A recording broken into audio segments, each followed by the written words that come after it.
नमस्कार दोस्तों, ये साल 2024 भी बहुत ज़्यादा सरप्राइजिंग ईयर बन करके सामने आ रहा है। और ख़ास तौर से जब जनरल इलेक्शंस की बात करें जो हर कंट्री में हो रहे हैं उसको देखा जाए तो जो उसके रिजल्ट्स आ रहे हैं वो बहुत ज़्यादा सरप्राइजिंग है। जैसे सबसे बड़ा सरप्राइजिंग रिजल्ट इंडिया में इलेक्शंस हुए।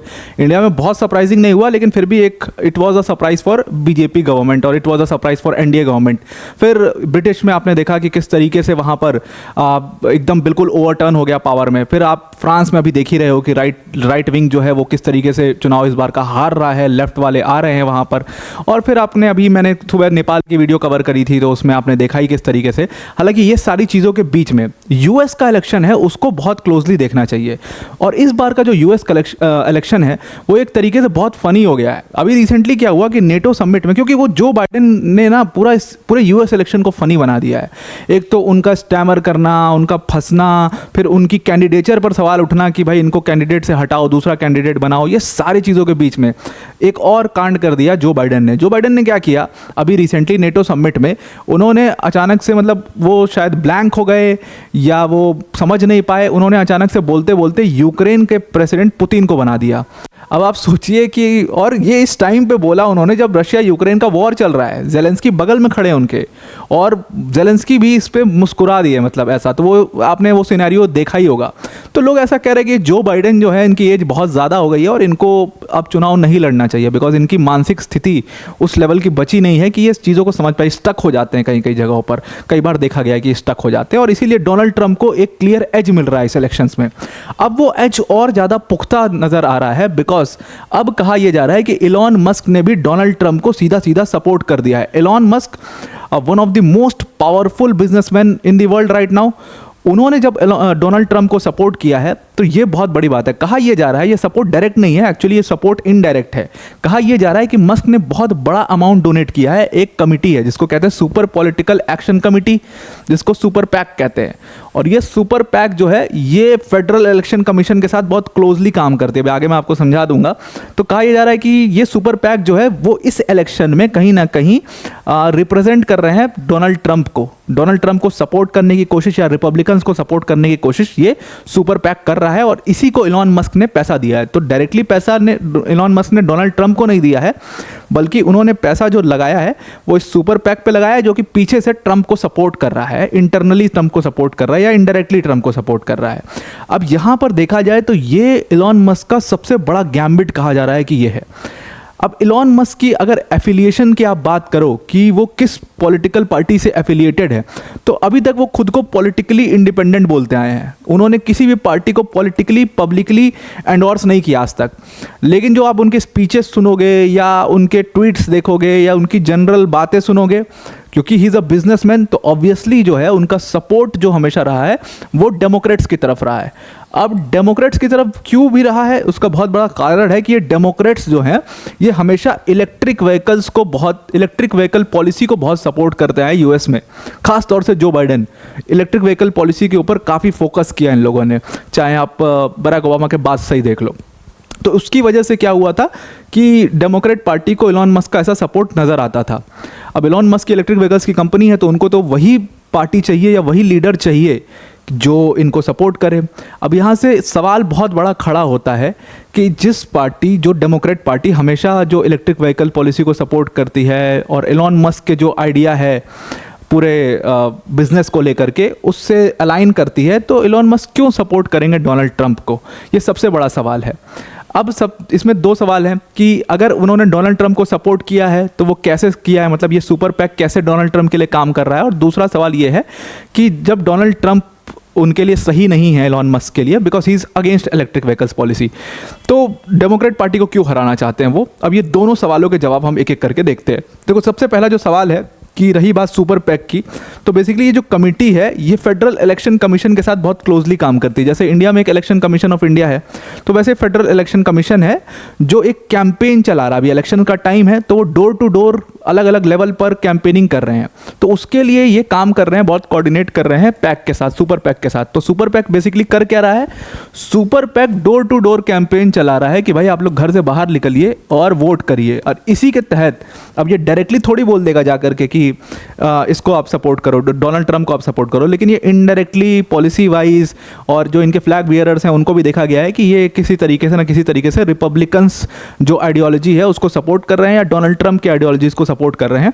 इसलिए कहा जाता है कि सुपर पैक पीछे से डोनाल्ड ट्रम्प को प्रेसिडेंट बनाने के लिए काम कर रहा है। और अभी रिसेंटली इन्होंने इन स्ट्रैटेजीज को हायर किया। इनफील्ड स्ट्रैटेजीज जो ये फर्म है ये पहले रिपब्लिकन कमेटी के लिए काम करती थी, तो उसको देखते हुए भी कहा जा रहा है कि जो पूरा कमेटी है सुपर पैक, ये डोनाल्ड ट्रम्प को जिताने के लिए काम कर रहा है और इसको बहुत बड़ा अमाउंट डोनेट किया इलॉन मस्क ने। अब ये पता ही लग जाएगा, अभी ये सिर्फ रिपोर्ट्स हैं, अभी कुछ फाइनल नहीं पता चला है कि इलॉन मस्क ने कितना अमाउंट डोनेट किया है, क्योंकि जब ट्रेजरर से पूछा गया सुपर पैक के तो उन्होंने इसके ऊपर कमेंट करने से ही मना कर दिया। तो 15 जुलाई को ये लोग निकाल देंगे अपनी डोनर लिस्ट की किसने किसने कितना कितना डोनेट किया है, तो उसमें आपको पता लग जाएगा कि 15 जुलाई को कि एग्जैक्टली डोनाल्ड ट्रंप को जितवाने के लिए एलॉन मस्क ने कितना पैसा खर्चा किया है। अब आते हैं यहाँ से अपने दूसरे सवाल पर और सबसे इंपॉर्टेंट सवाल पर। सबसे इंपॉर्टेंट सवाल क्या है कि देखो एलॉन मस्क की क्या क्या चीज़ें स्टेक पर है। उनके पास 3 बड़ी कंपनियाँ हैं जिनमें है टेस्ला, उसके बाद ट्विटर और उसके साथ साथ स्पेस एक्स। अब बाकी दोनों को साइड में रखते हैं। सबसे ज़्यादा अगर आप प्रॉब्लम में देखोगे अभी तो टेस्ला को देखोगे। टेस्ला जो है वो इलेक्ट्रिक व्हीकल्स की कंपनी है और अभी टेस्ला का बहुत बड़ा बेस एलॉन मस्क ने चाइना में बनाया हुआ है और इसीलिए ये पूरी कंपनी जो है बहुत प्रॉब्लम में चल रही है। क्यों प्रॉब्लम में चल रही है? बिकॉज चाइना की एक और कंपनी है BYD, उसने वहाँ पर टेक ओवर कर लिया है और क्योंकि ये चाइना की कंपनी है इसलिए चाइनीज़ गवर्नमेंट इस BYD कंपनी को सपोर्ट कर रही है और टेस्ला को वहाँ से निकालने की कोशिश कर रही है, इसलिए एलॉन मस्क बहुत परेशान है। तो अब एलॉन मस्क के लिए what is the way back to US? अब US का अगर आप इलेक्ट्रिक व्हीकल्स का मार्केट देखोगे it is highly competitive market. और हाईली कॉम्पिटिटिव मार्केट क्यों है? बिकॉज इलेक्ट्रिक व्हीकल्स को एक तो कॉस्ट ऑफ मैन्युफैक्चरिंग बहुत ज़्यादा होती है, दूसरी चीज़ ये है कि इलेक्ट्रिक व्हीकल्स को बहुत बड़े अमाउंट में इंसेंटिव देती है, इंसेंटिवाइज करती है मैन्युफैक्चरिंग पे US की गवर्नमेंट, यानी कि डेमोक्रेट पार्टी और जो बाइडेन की गवर्नमेंट बहुत ज़्यादा इलेक्ट्रिक व्हीकल्स कंपनी को सपोर्ट करती हैं। तो छोटी छोटी जब गवर्नमेंट का सपोर्ट होता है तो छोटी छोटी बहुत सारी कंपनीज खड़ी होती हैं। तो इसीलिए US का मार्केट हाईली कॉम्पिटिटिव मार्केट है राइट नाउ और एलॉन मस्क के लिए वो मार्केट बहुत सैचुरेट हो चुका है। जितना बड़ा प्रॉफिट वो चाइना में बनाते हैं उसको अगर बनाना है उनको, उसको मेक ओवर करना है तो US is not that country. यहाँ का मार्केट बहुत सैचुरेट हो गया। इंडिया में आने की कोशिश करी थी, फिर उनको पता लगा कि इंडिया का मार्केट में इतना पैसा पता नहीं लोग खर्च करेंगे, वो डाइसी हो गए, फिर वापस चाइना भाग गए तो इंडिया भी हाथ से चला गया। नाउ इंडियन गवर्नमेंट का बहुत मुश्किल है कि वो भरोसा कर पाएंगे। They will support their own companies like Tata and Mahindras. तो इंडिया का भी अब पॉलिसी चेंज है। तो यहाँ पर अब एलॉन मस्क के लिए क्या बचा कि मैं US में जाऊँ और बड़ा मार्केट अगर मुझे पाना है तो कहीं ना कहीं मुझे सपोर्ट जो है वो सपोर्ट सिस्टम मेरे पास होना चाहिए। तो एलॉन मस्क को वो पॉजिटिव सपोर्ट नहीं बल्कि वो नेगेटिव सपोर्ट मिलेगा। कैसे नेगेटिव सपोर्ट मिलेगा आप उसको समझने की कोशिश करना। अभी तक जो डेमोक्रेट पार्टी थी वो बड़े अमाउंट में इंसेंटिव देती थी इन छोटी छोटी कंपनीज को, छोटी कंपनी छोटा छोटा बिजनेस अपना कर रही थी और सब सर्वाइव कर रही थी। तो हाईली कॉम्पिटिटिव मार्केट था। अब जब डोनाल्ड ट्रंप आएंगे तो Donald Trump is very much against EVs और वो पूरे इस EV सेक्टर को वो खुले आम बोलते हैं इस चीज़ को कि I am very much against EVs, electric vehicles policy, और मैं इस पूरे सेक्टर को खा जाऊंगा, ख़त्म कर दूंगा। मतलब बहुत ज़्यादा उनके बहुत स्ट्रॉन्ग प्लान्स हैं इलेक्ट्रिक व्हीकल्स को लेकर। I don't know why he hates so much, he hates electric vehicles so much. तो डोनाल्ड ट्रंप जब पावर में आएंगे तो वो सबसे पहला काम क्या करेंगे, वो इस सारे इंसेंटिव्स, टैक्सेशन, टैक्स में जो छूट रिबेट है वो सब हटा देंगे, इंसेंटिव वापस ले लेंगे, टैक्स में रिबेट हटा देंगे। हर तरीके से वो इलेक्ट्रिक व्हीकल्स को चोट पहुंचाने की कोशिश करेंगे। और जब ऐसा होगा तो जितनी ये छोटी छोटी कंपनीज काम कर रही हैं US के अंदर में वो सब बंद हो जाएंगी। जैसे ठीक इंडिया में हुआ था जब जियो आया था। तो आप देखो कि जब जियो और एयरटेल की लड़ाई हुई, जब 2 big fishes were fighting with each other, जितनी छोटी कंपनीज थी, यूनिनॉर, एयरसेल, पता भी नहीं कि कहाँ गई, सब गायब हो गई। वोडाफोन आइडिया ने खुद को सरवाइव किया मर्ज करके। वही हाल होगा US के अंदर में।